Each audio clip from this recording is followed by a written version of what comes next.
আসসালামু আলাইকুম রহমতুল্লাহি অবরকাতুহু। সম্মানিত দর্শক, রাজনীতিতে আওয়ামী লীগের ফিরে আসার বিষয়টি ক্রমশ উজ্জ্বল থেকে উজ্জ্বলতর হচ্ছে এবং এটা নিয়ে যত অনিশ্চয়তা ছিল সকল অনিশ্চয়তাগুলো কেটে সম্ভাবনার যে দ্বার আওয়ামী লীগের রাজনীতির, সেটি ক্রমশ উন্মুক্ত হতে চলেছে।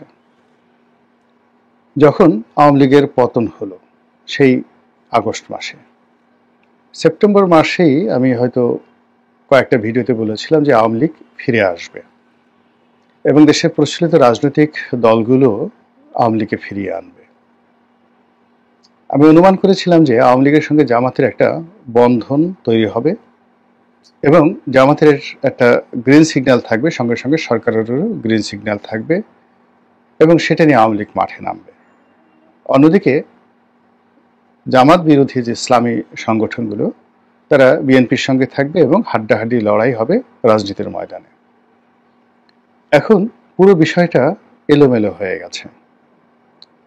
এক পক্ষ মনে করছে যে জামাতের সঙ্গে আওয়ামী লীগের সম্পর্ক তলে তলে হয়ে গেছে, আর অপর পক্ষ মনে করছে যে বিএনপি মূলত ভারতের পরামর্শে আওয়ামী লীগকে একটা ওয়াক ওভার দিচ্ছে বা আওয়ামী লীগকে একটা সুযোগ করে দিচ্ছে। ঘটনা যাই হোক না কেন, সেটি নিয়ে আরেকটু পরে আলোচনা করব, কিন্তু ইতিমধ্যে যে লক্ষণগুলো আমরা দেখতে পাচ্ছি সেই লক্ষণগুলো নিয়ে কিছু কথা বলা আবশ্যক। প্রথম লক্ষণ হলো ঢাকার রাস্তায় আওয়ামী লীগের ঝটিকা মিছিল, একাধিক ঝটিকা মিছিল। গোপালগঞ্জে বঙ্গবন্ধুর মাজারকে কেন্দ্র করে সেখানে বিপুল সংখ্যক নেতাকর্মীর শপথ গ্রহণ এবং পুরো গোপালগঞ্জ জেলা সেই আওয়ামী লীগের পতনের পর থেকেই ব্যতিক্রমী আচরণ করছে। সারা বাংলাদেশে একরকম আর গোপালগঞ্জের দৃশ্য আরেক রকম। এবং এখন এই বাস্তবতায় বাংলাদেশে যে সকল এলাকাতে আওয়ামী লীগের প্রাধান্য রয়েছে এবং যে সকল এলাকার সংসদ সদস্য যারা দুর্নীতি কম করেছেন বা করেননি, সে সকল এলাকা রীতিমতো এখনো পর্যন্ত আওয়ামী লীগের কর্তৃত্বে রয়েছে, নিয়ন্ত্রণে রয়েছে। তারা চাঁদাবাজি করছে না, চাঁদাবাজি অন্য লোক দিয়ে করাচ্ছে, কিন্তু পর্দার আড়ালে থেকে পুরো সামাজিক যে সংহতি, সেই সংহতিতে আওয়ামী লীগের যে অবস্থান সেটি তারা ধরে রেখেছেন। সবচেয়ে আওয়ামী বিরোধী শক্তিদের জন্য দুঃসংবাদ হলো আওয়ামী লীগের সহায় সম্পত্তি দখল করে যারা এতদিন লুটপাট করে আসছিলেন, তাদের জন্য দুঃসংবাদ হলো যে কিছু কিছু জায়গাতে আওয়ামী লীগের নেতাকর্মীরা রুখে দাঁড়িয়েছেন। তারা কিছু সহায় সম্পত্তির দখলে নিয়েছেন এবং কিছু জায়গা থেকে দখলকারীদেরকে মারধর করে তাড়িয়ে দিয়েছেন। আবার অনেকগুলো সম্পত্তি, ব্যবসা বাণিজ্য, সেগুলো পুনর্দখল করার জন্য তারা সর্বোচ্চ শক্তি নিয়ে তারা এগিয়ে আসছে এবং এক্ষেত্রে তাদের পলিসি, অর্থাৎ যদি সমন্বয়কদেরকে মোকাবেলা করতে হয় তারা জামাতের সাহায্য নিচ্ছে, জামাতকে যদি মোকাবেলা করতে হয় বিএনপির সহযোগিতা নিচ্ছে, বিএনপিকে যদি মোকাবেলা করতে হয় তাহলে জামাত এবং সমন্বয়কদের সাহায্য নিয়ে স্থান কাল পাত্রভেদে তারা দ্রুত সিদ্ধান্ত নিচ্ছে। ইতিমধ্যে শেখ হাসিনার বেশ কয়েকটি অডিও ক্লিপ ভাইরাল হয়েছে। তিনি যেভাবে কথা বলতেন আগে, এই আসছি কাল আসছি, এটা করবো ওটা করবো, সেগুলো না বলে অত্যন্ত দৃঢ়তার সঙ্গে বলেছেন যে এখন থেকে আর কোনো ছাড় নয়। যদি ডান গালে কেউ একটি থাপ্পড় মারে, বাম গাল এগিয়ে না দিয়ে যেভাবে থাপ্পড় দিয়েছে ওইভাবে সজোরে প্রতিপক্ষ গালে থাপ্পড় মারতে হবে। এখন এই থাপ্পড় কিভাবে মারবে সেটা ওই স্থানীয় আওয়ামী লীগ নেতাকর্মীদের দায়িত্ব এবং কর্তব্য। নির্যাতিত হয়ে কান্নাকাটি করা যাবে না, নির্যাতিত হয়ে পালিয়ে যাওয়া যাবে না এবং নির্যাতিত হয়ে কোনো অবস্থাতে পিছু টান দেওয়া যাবে না, রুখে দেওয়াতে হবে। এখন শেখ হাসিনা সেই কথা বলার পর মাঠের যে রাজনীতি, সেই রাজনীতিতে কিছুটা হলেও গুণগত পরিবর্তন এসেছে। আমরা দেখেছি যে সাবেক পররাষ্ট্রমন্ত্রী প্লাস সাবেক তথ্যমন্ত্রী ডক্টর হাসান মাহমুদ, যিনি খুবই আলোচিত ছিলেন, খুবই সমালোচিত ছিলেন তার জমানাতে, সেই মানুষটির গ্রামের বাড়ি চট্টগ্রামের, তাদের যে গ্রামের বাড়ি, সেই গ্রামের বাড়ি বেদখল হয়েছিল এবং তিনি প্রবাসে আছেন, সুইডেনে আছেন, এটা আমরা সবাই জানি। তো তার সেই বাড়িতে হঠাৎ করে দেখা গেল যে তার নিজস্ব লোকজন সেখানে বসবাস শুরু করেছেন, এবং সেই দৃশ্য ধারণ করার জন্য স্থানীয় কিছু সাংবাদিক যখন ক্যামেরা নিয়ে সেখানে উপস্থিত, অমনি সেই বাড়িতে যারা বসবাসরত লোকজন তারা সেই সাংবাদিকদের উপরে রীতিমতো ঝাঁপিয়ে পড়লো, ক্যামেরা ভাঙচুর করলো এবং তাদেরকে সেখান থেকে তাড়িয়ে দিল। এরকম একটা ভিডিও ফুটেজ রীতিমতো ভাইরাল হয়ে পড়েছে। স্থানীয় সাংবাদিকরা চিৎকার করে বলছিলেন যে পুলিশ তাদেরকে কোনো সহযোগিতা করেনি, বরং দাঁড়িয়ে দাঁড়িয়ে তারা তামাশা দেখছিল। এই যে আওয়ামী লীগের ফিরে আসা, অধিকতর শক্তি নিয়ে ফিরে আসা, এটা নিয়ে একটা আওয়াজ হচ্ছিল অনেক দিক থেকে। আওয়ামী লীগ ফিরে আসবে, ভয়ঙ্করভাবে আওয়ামী লীগ ফিরে আসবে, ছাত্রলীগ ফিরে আসবে, ভয়ঙ্করভাবে ছাত্রলীগ ফিরে আসবে, যুবলীগ ফিরে আসবে, ভয়ঙ্করভাবে ফিরে আসবে। এই কথাগুলো বিভিন্ন জায়গাতে তারা প্রচার করেছে। কখনো কখনো যে কোনো রেল স্টেশন, কখনো কখনো কোনো মসজিদ, কোনো সরকারি দপ্তর, এমনকি ব্যাংক বিমার যে অফিসগুলোর যে সাইনবোর্ড থাকে, সেই সাইনবোর্ডে, ডিজিটাল সাইনবোর্ডে হঠাৎ করে এই শব্দগুলো ভেসে উঠত। ছাত্রলীগ ফিরে আসছে আগের চেয়ে শক্তিশালী হয়ে, আরো ভয়ঙ্করভাবে। এখন তার কিছু নমুনা এই সাম্প্রতিক সময় দেখা দিয়েছে। কারণটা কি? এই কারণের পেছনে আপনি 100টি কারণ বলতে পারবেন। প্রথম কারণ হিসেবে বলা যেতে পারে বর্তমান অন্তর্বর্তীকালীন সরকারের যে ব্যর্থতা, এটি ক্রমশ মানুষের সহ্যের সীমা ছাড়িয়ে যাচ্ছে। 2 নম্বর হলো সরকার যা কিছু করার চেষ্টা করছে সবই লোক দেখানো, মানুষজন বিশ্বাস করছে না, এবং তাদের কর্মকাণ্ড, কথাবার্তা সবকিছুর মধ্যেই কাজের চাইতে নাটক বেশি। আমরা যে কথাগুলো বলি, নাটক কম করো প্রিয়। এর ফলে মানুষের মুখ দিয়ে বের হয়ে যাচ্ছে আগেই ভালো ছিলাম। এখন এটা আপনি বন্ধ করতে পারেন, অত্যাচার করতে পারেন, জুলুম করতে পারেন, কিন্তু ব্যাপারটা হলো মানুষের মুখ তো আপনি বন্ধ করতে পারবেন না। সে মানুষের মুখ থেকে July, August, September, October, November, অর্থাৎ 2024 সালের নভেম্বর থেকেই মানুষের মুখ থেকে বের হয়ে যাচ্ছে যে আগেই ভালো ছিলাম। 2 নম্বর হলো কিছু অদ্ভুত অদ্ভুত শব্দ, যেমন পদ্মা সেতু দিয়ে চলতে গেলে, মেট্রো রেল দিয়ে চলতে গেলে, তারপর এক্সপ্রেসওয়ে দিয়ে চলতে গেলে শুধু বারবার মনে হয় এত কৃতজ্ঞ বা অকৃতজ্ঞ মানুষ হতে পারে, এত বেঈমান হতে পারে কেউ। এই জিনিসগুলো ফেসবুকে এবং ওয়ালে বারবার ছেড়ে দেওয়া হচ্ছে এবং এটা প্রমোট করা হচ্ছে।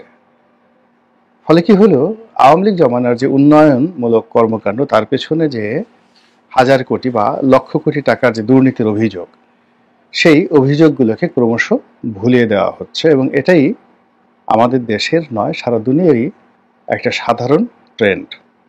মানুষ বর্তমানকে স্মরণ করে, অতীতকে ভুলে যায়। দ্বিতীয় যে সমস্যা, সেটি হলো রাজনীতিতে এমন কিছু মেরুকরণ হচ্ছে যেগুলো জুলাই আগস্ট বিপ্লবের পরে কল্পনা করা যায়নি। এখন আমাদের দেশের শতকরা 100 জনের মধ্যে 100 জন মানুষ বিশ্বাস করেন ডক্টর মোহাম্মদ ইউনূস রাজনীতি করতে চান, তিনি ক্ষমতায় থাকতে চান। তাকে ক্ষমতায় রাখার জন্য নানা রকম কৌশল অবলম্বন করা হচ্ছে, এবং ছাত্রদের যে নাগরিক পার্টি করা হয়েছে, যেটিকে কিংস পার্টি বলা হয়, এই কিংস পার্টি সহ আরও একাধিক পার্টি তৈরি হচ্ছে এবং হওয়ার প্রক্রিয়াতে রয়েছে। এই সকল পার্টির যিনি প্রধান, তিনি ডক্টর মোহাম্মদ ইউনূস। এটি জনগণ স্বাভাবিকভাবে নিতে পারছেন না একটা অংশ। আরেকটি অংশ মনে করছেন যে আওয়ামী লীগ, বিএনপি, ধানের শীষ, নৌকা, মানে একই। তারা আরো বাজে কথা বলছে, যেটা আমি বলতে পারবো না, আরো বাজে কথা বলছে। তারা সজীব ওয়াজেদ জয় বা তারেক রহমান সাহেব যিনি আর রয়েছেন, এদের দুজনের মধ্যে কোনো মৌলিক পার্থক্য তারা দেখতে পান না। বেগম খালেদা জিয়া বা শেখ হাসিনার মধ্যে তেমন মৌলিক পার্থক্য দেখতে পান না। সেই তুলনায় ডক্টর মোহাম্মদ ইউনূস তাদের কাছে দেবদূত, তাদের কাছে ত্রাণকর্তা, তাদের কাছে মহামানব। এই মহামানব যারা মনে করছেন, তারা চান তিনি আরো বহু বছর আজীবন ক্ষমতায় থাকুন। এরপরে যেটি হচ্ছে সেটি হলো বাংলাদেশের যারা ইসলামপন্থী লোকজন রয়েছেন, তারা বিএনপি এবং আওয়ামী লীগ এই দুটো দলের একটিকেও পছন্দ করছেন না এই মুহূর্তে। যত মাদ্রাসা পড়ুয়া ছাত্র ছাত্রী শিক্ষক কর্মচারী তাদের সংখ্যা যদি 1 কোটি হয়, এই 1 কোটি লোকই এখন আওয়ামী লীগ বিএনপির পরিবর্তে তারা চাচ্ছে ডক্টর মোহাম্মদ ইউনূস ক্ষমতায় থাকুক। এবং ডক্টর মোহাম্মদ ইউনূস এবং তার যারা লোকজন রয়েছেন তারা এই বিষয়গুলো বুঝে গেছেন। এর ফলে কি হলো, বিএনপি রাজনীতিতে বন্ধুহীন হয়ে পড়েছে। এখন তাকে বন্ধুত্ব খোঁজার জন্য গণ অধিকার পরিষদের পিছনে পিছনে ঘুরতে হচ্ছে। তাকে বন্ধুত্বের জন্য জাতীয় পার্টি আমদালিব রহমান পার্থর যে জাতীয় পার্টি সেখানে ধর্ণা দিতে হচ্ছে। বন্ধুত্বের জন্য তাকে এবি পার্টির যিনি প্রধান জনাব মঞ্জু তার সঙ্গে দেশে বিদেশে তার সঙ্গে সাক্ষাৎ করতে হচ্ছে এবং তাকে তোয়াজ করতে হচ্ছে। বিএনপি বন্ধুত্বের জন্য আসম আব্দুর রব, মাহমুদুর রহমান মান্না এবং কর্নেল অলি সাহেবের দল থেকে বের হয়ে আর একটা যে বিকল্প আলাদা যে এলডিপি করেছে জনাব সাদাত হোসেন সেলিম, জনাব সেলিম সাহেবকেও বিএনপিকে পাত্তা দিতে হচ্ছে এবং এদের সবার সঙ্গে সমঝোতা করে আসন ভাগাভাগি করে তাদের সঙ্গে একত্র রাজনীতি করার জন্য চেষ্টা করা হচ্ছে। কিন্তু বাস্তবতা হলো যে বাংলাদেশের রাজনীতিতে আওয়ামী লীগ, জামাত, জাতীয় পার্টি এই তিনটি রাজনৈতিক দলগুলোর যে ভিত্তি রয়েছে এদের সমপর্যায়ের অন্য কোনো রাজনৈতিক দলগুলোর ওরকম কোনো ভিত্তি নেই। দ্বিতীয়ত যারা ভোট ব্যাংক হিসেবে কাজ করে যে সকল ইসলামী সংগঠন, বিশেষ করে পীর মসজিদ কেন্দ্রিক মাজারগুলো রয়েছে, তাদের খাদেম যারা আছেন বা গদিনশীন পীর যারা আছেন তাদের একটা বিরাট অংশের সঙ্গে এখন আওয়ামী লীগেরই সম্পর্ক ভালো আছে এবং তারা কোনো অবস্থাতেই আওয়ামী লীগকে ছাড়তে চাচ্ছে না। আর রাজনৈতিক সংগঠন হিসেবে হেফাজতের দুটো ভাগ হয়ে গেছে, একটি ভাগ এখন পর্যন্ত একেবারে শেখ হাসিনার জন্য জীবন প্রাণ দিয়ে তারা লড়াই করতে প্রস্তুত। আর অপর অংশটি যারা শেখ হাসিনা বিরোধী, তারা ডক্টর মোহাম্মদ ইউনূসের সহযোগিতা পাচ্ছেন না, বিএনপির ডাক পাচ্ছেন না, এমনকি অন্যান্য ছোট ছোট যারা পার্টি তাদেরও ডাক পাচ্ছেন, অথচ সংগঠন হিসেবে এরা যথেষ্ট শক্তিশালী। অন্যদিকে আওয়ামী লীগের দীর্ঘদিনের পুরনো বন্ধু কমিউনিস্ট পার্টি, জাসদ বাসদ যে নামেই থাকুক না কেন, তারা সবাই মনে প্রাণে দিল্লিমুখী হয়ে আছে, এতে কোনো সন্দেহ নেই। প্রথম আলো, ডেইলি স্টারের মতো বাংলাদেশের যে সকল পত্রপত্রিকা যাদের সঙ্গে শেখ হাসিনার ব্যক্তিগত সম্পর্ক খুব খারাপ ছিল, কিন্তু এই দুটো পত্রিকা সবসময় দিল্লির যে পলিটিক্যাল পলিসি বা পলিটিক্যাল থিওলজি এই বিষয়গুলো তারা ধারণ করে। তো এখন এই সময়টিতে তারা দিল্লির যে পারপাস সার্ভ করছে আর অটোমেটিক্যালি তাদের সমস্ত কর্মকাণ্ড আওয়ামী লীগের জন্য ইতিবাচক ফল বয়ে নিয়ে আসছে। এর ফলে আওয়ামী লীগ বিহীন বাংলাদেশে রাজনীতির মধ্যে অন্তত 10টি পরস্পর বিরোধী শক্তি দাঁড়িয়ে গেছে। তারা কেউ এককভাবে সফল হতে পারবে না, কেউ কাউকে ক্ষতি করতে পারবে না, কিন্তু নিজেরা নিজেদের ক্ষতি করতে পারবে। আর এই অবস্থায় রাজনীতিতে ভারসাম্য আনার জন্য আওয়ামী লীগের উপস্থিতি জরুরি হয়ে পড়েছে, ইতিবাচক অর্থে নেতিবাচক অর্থে। এখন আওয়ামী লীগ সেটা কিভাবে নেবে, কার সাথে আসবে, কার সাথে থাকবে সেটা পরের ব্যাপার, কিন্তু যেহেতু একটা প্রাজ্ঞ দল, অভিজ্ঞ দল এবং বহু ঘাত প্রতিঘাত তারা অতিক্রম করে এসেছে গত 70 বছরে, তো কাজেই তারা এই সুযোগটিকে কাজে লাগাচ্ছেন এবং কাজে লাগিয়ে ঢাকা শহরে যে ঝটিকা মিছিলগুলো করছেন তা আওয়ামী বিরোধী যারা শক্তি, বিশেষ করে যারা ছাত্র সংগঠন, যারা ছাত্র নেতৃত্ব, এই জুলাই আগস্ট বিপ্লবের যারা অধিকর্তা, তাদের মনে রীতিমতো আতঙ্ক ধরিয়ে দিয়েছে। কিন্তু লাভ হবে না। লাভ হবে না এই কারণে যে এই আতঙ্ক বা আতঙ্কিত হওয়া দুটোই কিন্তু দুর্বলতার লক্ষণ। আর সাহস এটি একটা ভাইরাসের মতো, একবার বাড়তে থাকলে এটা ক্রমশ বাড়তেই থাকে। তো যেহেতু আওয়ামী লীগের যারা লোকজন রয়েছে তারা এখন কথা বলছে, রিক্সাওয়ালা গালি দিয়ে কথা বলছে, ঠেলাওয়ালা কথা বলছে, সাধারণ মানুষ কথা বলছে এবং আওয়ামী লীগের যারা নেতাকর্মী তারাও বিভিন্ন হাল ধরে সুরত ধরে তারা কথা বলছে এবং রাস্তায় নেমে আসছে।